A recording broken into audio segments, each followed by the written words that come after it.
Let's go on a journey.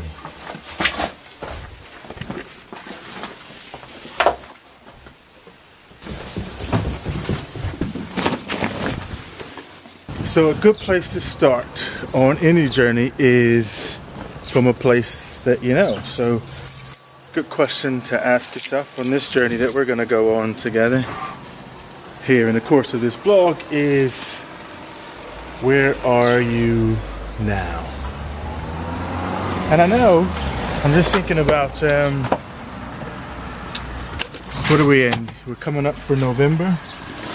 So not too far before the end of the year.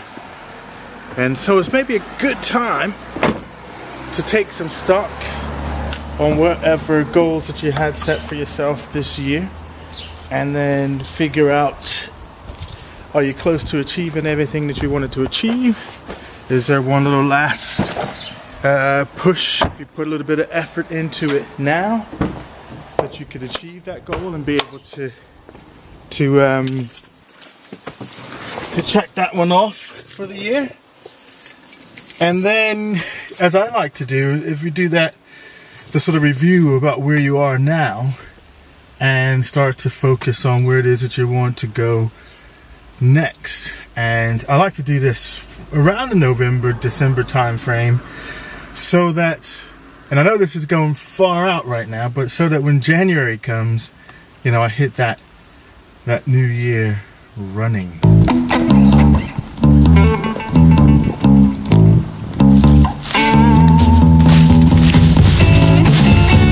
I just noticed that the roads were not that busy and it's quite quiet here, and then I realized it's half term. It's become such a ghost town around these parts when it's half term.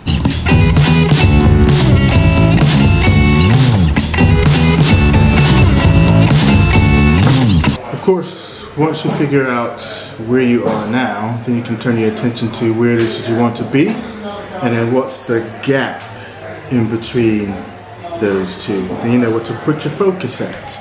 I find that in the gap is where the interesting stuff is, because that's where the growth happens, is in that gap. But that's where the adventure is as well, in the gap. Is fitness.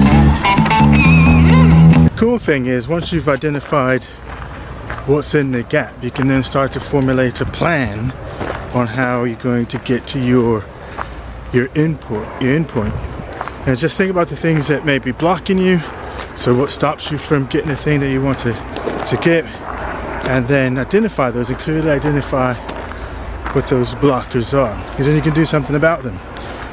And just remember, like we talked about in a previous video, is that make sure that you're focusing on things that are under your control. So if you find yourself, when you're looking in a gap, saying, well, it's because of something that's external to you, and you're starting to look in the wrong places. And I know those things exist, so identify and put them aside, and then think about what in that situation is under your control. What are the things that you can do to take positive steps to influence the direction that you want to go? You know, close that gap up. Achieve the thing you want to achieve. I love it, man. It's good. When I look into your eyes, you drive me crazy, yeah, I lose my mind. I want you never ever say goodbye, and all I need is your loving tonight. Say you are mine.